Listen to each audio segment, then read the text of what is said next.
നമസ്കാരം, കർമ്മ ന്യൂസിലേക്ക് സ്വാഗതം. ഇസ്രായേൽ ഹമാസ് സംഘർഷം അവസാനിക്കുമോ?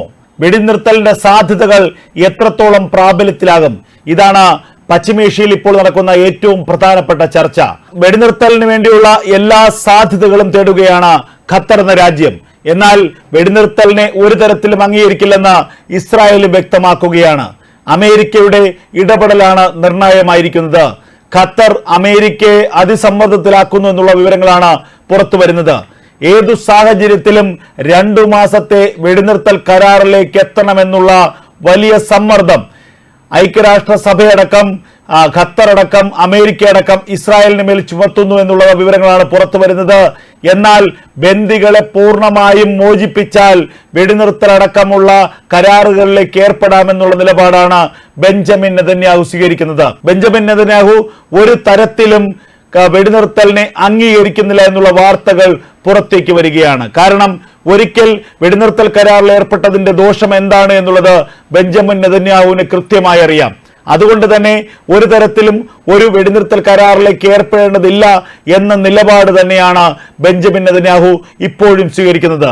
എന്നാൽ ഈ സാഹചര്യത്തിലാണ് അമേരിക്കയുടെ ഇടപെടൽ നിർണായകമാകുന്നത്.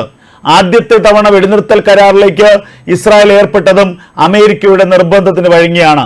അന്നും പ്രധാനപ്പെട്ട ഇടനിലക്കാരനായി മധ്യസ്ഥനായി പ്രവർത്തിച്ചത് ഖത്തറായിരുന്നു. ഇപ്പോഴും ഖത്തറാണ് ഏറ്റവും പ്രധാനപ്പെട്ട ഒരു മധ്യസ്ഥ ചർച്ചയ്ക്ക് വഴിവെക്കുന്നത്. ആ ഖത്തറിന്റെ മധ്യസ്ഥ ചർച്ചയെ കഴിഞ്ഞ ദിവസങ്ങളിൽ ബെഞ്ചമിൻ നെതന്യാഹു പുറന്തള്ളിയിരുന്നു. അത് മാത്രവുമല്ല, ഖത്തറിനെ അധിക്ഷേപിച്ച് സംസാരിക്കുകയും ചെയ്തു. എന്നാൽ ഇക്കാര്യത്തിൽ ക്ഷുഭിതമായ ഒരു പ്രതികരണമാണ് അമേരിക്കയുടെ ഭാഗത്തു നിന്നുണ്ടായത്. ഒരിക്കലും മധ്യസ്ഥ ചർച്ചകൾക്ക് വരുന്നവരെ കുറച്ചു കാണരുത്, വില കുറച്ച് കാണരുത് എന്ന് അമേരിക്ക തന്നെ വ്യക്തമാക്കി. അതുകൊണ്ട് തന്നെ ഇനി കരുതലോടെ മാത്രമേ ഇക്കാര്യത്തിൽ ഇസ്രായേൽ പ്രതികരിക്കുകയുള്ളൂ. എന്നാൽ ഇവിടുത്തെ വിഷയം ഏറ്റവും പ്രധാനപ്പെട്ടത് ബന്ദികളെ വിട്ടയക്കുക എന്ന ഇസ്രായേലിന്റെ തീരുമാനം. ബന്ദികളെ വിട്ടയച്ചാൽ നമുക്ക് ഏതെങ്കിലും തരത്തിലുള്ള വെടിനിർത്തൽ കരാറുമായി ചർച്ച നടത്താമെന്ന് ഇസ്രായേൽ പറയുന്നു. പക്ഷേ ബന്ദികളെ വിട്ടയക്കണമെങ്കിൽ വെടിനിർത്തൽ കരാറിൽ ഇസ്രായേൽ ഒപ്പുവെക്കണമെന്ന് ഹമാസും പറയുന്നു. വെടിനിർത്തൽ കരാർ പ്രാബല്യത്തിൽ വന്നാൽ കയ്യിലുള്ള മുഴുവൻ ബന്ദികളെയും ഹമാസ് വിട്ടയക്കുമെന്നുള്ള ഉറപ്പ് നൽകുന്നത് ഖത്തറാണ്. ഇസ്രായേലിന് മുന്നിൽ 2 പ്രതിസന്ധിയുണ്ട്. ഒന്ന്, ആദ്യത്തെ തവണ വെടിനിർത്തൽ കരാറിൽ ഏർപ്പെട്ടതിലൂടെ ഉണ്ടായ ദോഷം. ആ ദോഷം 2 കാര്യങ്ങളിലാണ്. ഒന്ന്, വെടിനിർത്തൽ കരാറിൽ ഏർപ്പെടുന്ന തൊട്ടു മുമ്പ് യുദ്ധത്തിൽ വിജയത്തിലേക്ക് അടുത്തു വന്നതായിരുന്നു ഇസ്രായേൽ. വളരെ കുറച്ച് ദിവസങ്ങൾ കൂടി ആ യുദ്ധം തുടർന്നിരുന്നുവെങ്കിൽ ഹമാസിന്റെ എല്ലാ ഭീകരവാദ നേതാക്കളെയും ഭീകരവാദികളെയും കൊന്നൊടുക്കാൻ ഇസ്രായേൽ സേനയ്ക്ക് കഴിയുമായിരുന്നു. എന്നാൽ ആ ഘട്ടത്തിലാണ് വെടിനിർത്തൽ കരാർ പ്രാബല്യത്തിൽ വന്നത്. ഇതോടുകൂടി ഹമാസിന്റെ തീവ്രവാദ നേതാക്കൾക്ക് മറ്റു രാജ്യങ്ങളിലേക്ക് സുരക്ഷിതമായ ഇടങ്ങളിലേക്ക് രക്ഷപ്പെടാനുള്ള സാഹചര്യം ലഭിച്ചു. 2, പരാജയം മുന്നിൽ കണ്ട ഹമാസ് ഭീകരവാദികൾക്ക് എല്ലാ ആയുധങ്ങളും അവസാനിച്ച് തീർന്ന അവസ്ഥയായിരുന്നു. 7 ദിവസത്തെ വെടിനിർത്തൽ കരാറിലൂടെ ഈജിപ്തിൽ നിന്നും സിറിയയിൽ നിന്നും ഇറാനിൽ നിന്നുമുള്ള വ്യാപകമായ രീതിയിലുള്ള ആയുധങ്ങൾ ഹമാസിന് എത്തിക്കാനുള്ള സൗകര്യമൊരുങ്ങി. ഇത് ഹമാസ് തീവ്രവാദികൾക്ക് ഇതുവരെ ഇസ്രായേൽ സേനയ്ക്കെതിരെ പിടിച്ചു നിൽക്കാനുള്ള ഒരു അവസരം നൽകി. ഈ 2 കാര്യങ്ങളിലാണ് ആദ്യത്തെ വെടിനിർത്തൽ കരാറിൽ പരാജയം സംഭവിച്ചതെന്ന് ഇസ്രായേൽ കൃത്യമായി മനസ്സിലാക്കുന്നു. അതുകൊണ്ടാണ് ഇസ്രായേൽ ഭരണകൂടം പറയുന്നത്, ഒരിക്കൽ കൂടി ആ അബദ്ധം ഞങ്ങൾ ആവർത്തിക്കില്ല, ഇനി ഒരിക്കൽ കൂടി വെടിനിർത്തൽ എന്ന് പറയുന്ന ഒരു കരാറിലേക്ക് ഞങ്ങൾ എത്തില്ല എന്ന് പറയുന്നത്. പക്ഷേ അന്താരാഷ്ട്ര സമ്മർദ്ദത്തിന് ഏറെ നാൾ വഴങ്ങാതിരിക്കാനാകില്ല ഇസ്രായേലിന്. മറ്റൊരു കാര്യം കൂടി പ്രധാനമാണ്. ഇനി വെടിനിർത്തൽ കരാറിനെ അംഗീകരിക്കുമ്പോൾ എന്തായിരിക്കും അതിന്റെ മാനദണ്ഡം? ആദ്യത്തെ വെടിനിർത്തൽ കരാറിന്റെ മാനദണ്ഡം എന്ന് പറയുന്നത്, ഒരു ബന്ദിയെ ഹമാസ് വിട്ടയക്കുമ്പോൾ പകരമായി 3 പാലസ്തീൻ യുദ്ധത്തടവുകാരെ ഇസ്രായേൽ സേന വിട്ടയക്കും. ഇങ്ങനെയായിരുന്നു കരാർ. ആ കരാർ ഏറെക്കുറെ 6 ദിവസം 7 ദിവസം കൃത്യമായി നടന്നു.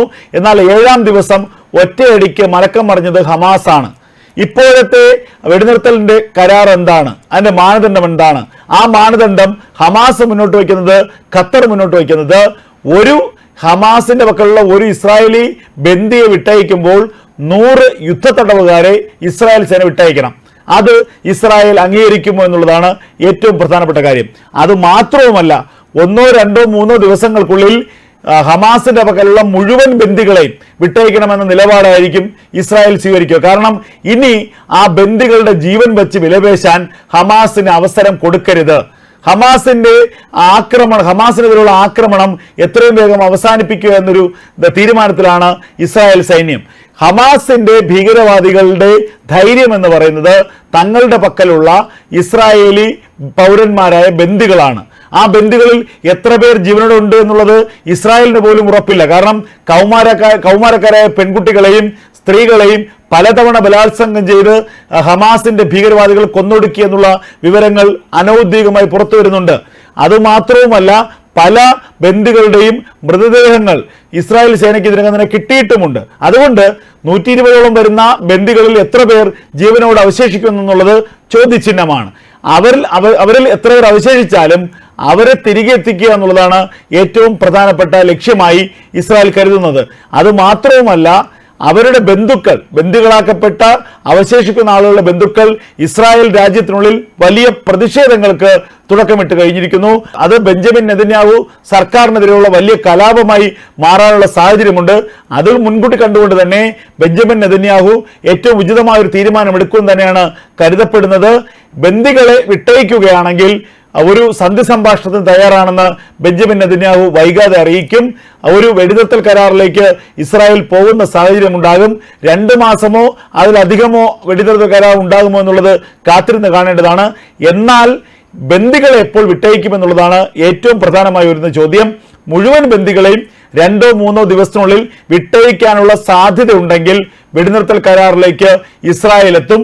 അല്ലാത്ത പക്ഷം വെടിനിർത്തൽ കരാർ അംഗീകരിക്കപ്പെടില്ല എന്നുള്ളതാണ് ലഭിക്കുന്ന വിവരം. എന്നാൽ ഹമാസിന്റെ ഭീകരവാദികൾ കൃത്യമായ പ്ലാനിങ്ങോടുകൂടി മാത്രമേ ഇത് മുന്നോട്ട് വയ്ക്കുകയുള്ളൂ. നേരത്തെ ഓരോ ദിവസവും 13-14 ബന്ദികൾ വിട്ടയച്ചിരുന്നുവെങ്കിൽ ഇനി അതിന്റെ എണ്ണം കുറയാനാണ് സാധ്യത. അങ്ങനെയെങ്കിൽ ഈ വെടിനിർത്തൽ കരാർ സംബന്ധിച്ച ചർച്ചകൾ അലങ്കോലമാകുമെന്ന കാര്യത്തിൽ യാതൊരു തർക്കവുമില്ല. ഖത്തർ നിരന്തരമായി വെടിനിർത്തൽ ചർച്ചകൾക്ക് മധ്യസ്ഥം വഹിക്കുകയാണ്. അതേസമയം ഖത്തറിലുള്ള ഹമാസിന്റെ ഭീകരവാദ നേതാക്കളെ കൊന്നൊടുക്കാനുള്ള നിർദ്ദേശമാണ് മൊസാദിന് ഇസ്രായേൽ പ്രധാനമന്ത്രി ബെഞ്ചമിൻ നെതന്യാഹു നൽകിയിരിക്കുന്നത്. യഹിയ സിൻവാർ അടക്കമുള്ള ഹമാസിന്റെ പോളിറ്റ് ബ്യൂറോ തലവന്മാരെ എത്രയും വേഗം കൊന്നൊടുക്കുക.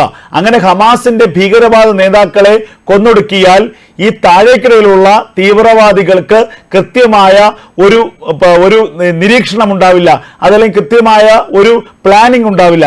അങ്ങനെ നിർദ്ദേശങ്ങൾ ലഭിക്കാതെ അലഞ്ഞു തിരിയുന്ന ഭീകരവാദ നേതാക്കളെ എളുപ്പത്തിൽ കൊന്നൊടുക്കാമെന്നാണ് ഇസ്രായേലിന്റെ കണക്കുകൂട്ടൽ. ഗാസയിൽ വലിയ പോരാട്ടം ഘടിപ്പിക്കുകയാണ് ഇസ്രായേൽ സൈന്യം. വടക്കൻ ഗാസയിലും തെക്കൻ ഗാസയിലും ഒരേ സമയം വലിയ ആക്രമണങ്ങൾ നടത്തുന്നു. നിരവധി ഹമാസ് ഭീകരവാദികളെ കഴിഞ്ഞ ദിവസങ്ങളിൽ കൊന്നൊടുക്കിയെന്നുള്ള വിവരങ്ങൾ പുറത്തുവരികയാണ്. കഴിഞ്ഞ 24 മണിക്കൂറിനിടയിൽ തന്നെ 170ഓളം ഹമാസ് ഭീകരവാദികളെയാണ് ഇസ്രായേലി സൈന്യം കൊന്നൊടുക്കിയത്. പല പട്ടണങ്ങളും ഇസ്രായേലി സൈന്യം പിടിച്ചെടുത്തിരിക്കുന്നു. പട്ടണങ്ങളിലെ കെട്ടിടങ്ങളിൽ നിന്ന് പാലസ്തീനികളെ മുഴുവനായി പ്രധാനപ്പെട്ട ഗ്രൗണ്ടുകളിലേക്ക് എത്തിക്കുന്നു. അതിനുശേഷം അവരുടെ വീടുകളിൽ വലിയ റെയ്ഡുകൾ നടത്തുന്നു. ജീവൻ രക്ഷിക്കാനായി പലായനം ചെയ്യുകയാണ് ഹമാസിന്റെ ഭീകരവാദികൾ വേഷം മാറി അഭയാർത്ഥി ക്യാമ്പുകളിൽ എത്തിപ്പെട്ടു എന്നുള്ള വിവരങ്ങൾ പുറത്തു വരികയാണ്.